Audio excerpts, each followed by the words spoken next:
The Lord be with you. And with your spirit. A reading from the Holy Gospel according to Matthew. Praise the Lord.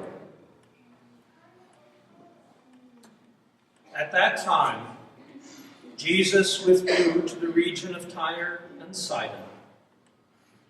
And behold, a Canaanite woman of that district came and called out, "Have pity on me, Lord, Son of David. My daughter is tormented by a demon." But Jesus did not say a word in answer to her. Jesus' disciples came and asked him, "Send her away, for she keeps calling out after us."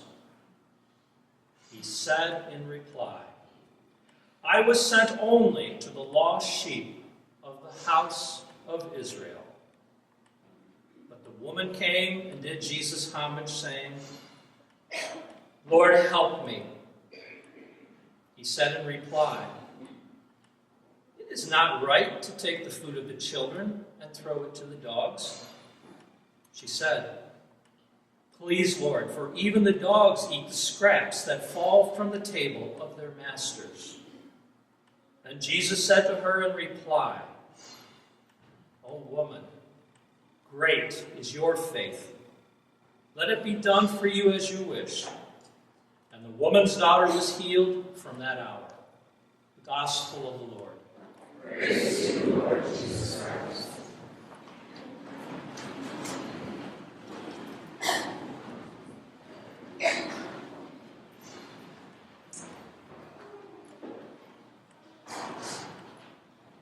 This gospel is a most difficult one at times.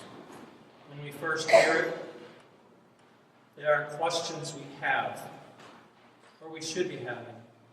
Why did Jesus first ignore the woman? And why did he use the term dogs?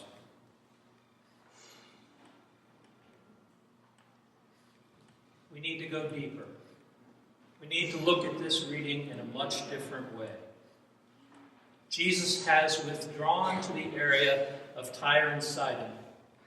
This is an area that the Gentiles live in. It is not an area that Jewish people live. So he is out of his comfort zone, out of the area where he comes from. Our first clue that this is a very important reading for us as disciples is next line. And behold, a Canaanite woman of that district came out and called. Now, the word behold, whenever it is used, signifies to us something so important is happening. We must stop. We must pay attention. We must realize that great wisdom is going to happen to us. The word behold identifies the situation as being special, as being set apart, or the person. He specifically says, "Behold, a Canaanite woman." So this woman is special. We are clued in right away. So why? Why did Jesus ignore her? Why did Jesus use the term dogs?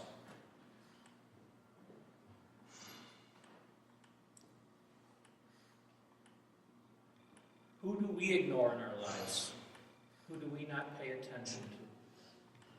Jesus was only doing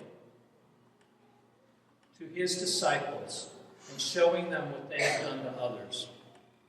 He's in an area that they are uncomfortable with. From their understanding of Messiah, it is only the Jewish people that the Messiah has come to help. He needs to correct that. This is not a lesson for this woman. This is a lesson for his disciples and every one of us. So we need to pay attention. Have pity on me, Lord, Son of David. Son of David, the great King David, the defeat of the Canaanites. Now this woman is a Canaanite. She's not just known as a Gentile woman, but a Canaanite, a defeated people at the hands of the Israelites. She is put in a place where they look down upon her. They have done so all their lives and not thought about it. They have looked down upon the Canaanites as being nothing more than dogs. That reference to dogs is something that the Jewish people had used in reference to the Canaanites. So Jesus throws it back at them, lets them hear what it sounds like. But he doesn't do it to harm the woman. He does it to teach us. Because the very next thing is the woman comes back. And she says, "Please, Lord, even the dogs eat the scraps." Even the dogs eat the scraps from the table of their masters. In the news today, we hear about children crossing the border from Mexico.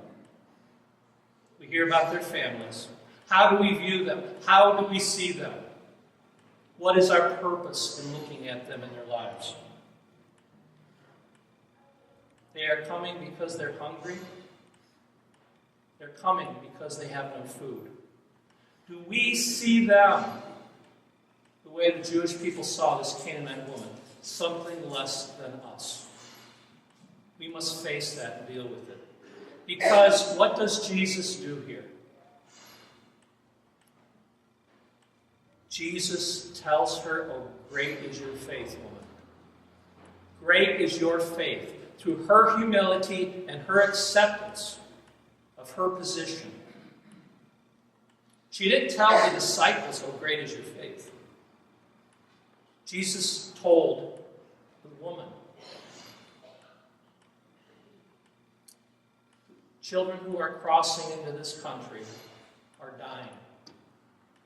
Many of them don't make it. Yet, they have nothing left other than to dream about eating the scraps off our tables. Other than to dream of having something to eat, which we take for granted.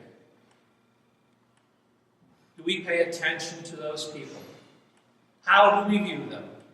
Do we look down upon them? Or do we see them as our brothers and sisters? That is the message that Jesus is teaching his disciples at that time. That is the message Jesus is teaching us today and every single day. We are not better. We are one of. We are not better. A few years ago, we had a priest who came here, and his name was Father Eugene. He was from India. Father Eugene told me some stories afterwards about his life in India. He talked about being part of the caste system. He was from the lowest class, the caste. He was called one of the untouchables, yet he became a priest. Now in India, the caste system is live and active today. As a priest, he had people in his own parish who were of a much higher caste, who refused to receive communion from him. Can you imagine that? Can you imagine refusing to receive communion from a priest because they were born of a lowly estate? Oh, Jesus was born of a lowly estate. We worship Jesus, right? We are being challenged to turn it around, to look differently at the people around us. Who around us do we not see? Who around us do we ignore? Who around us do we see as not worth our time? Because that's what Jesus is trying to challenge us. We must come to Jesus in a sense of humility of who we really are. As this woman, he put her up as a sign of faith to everyone else. And she came in humility. She came allowing herself to be lowered. Are we willing to do that?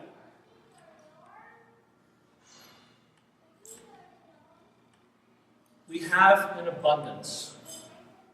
We have an abundance in this country. At our table, in our area, in the things we have. Are we willing to share? What roadblocks are keeping us from recognizing Christ? Because, just like Father Eugene, do we also refuse those who bring us communion? The poor.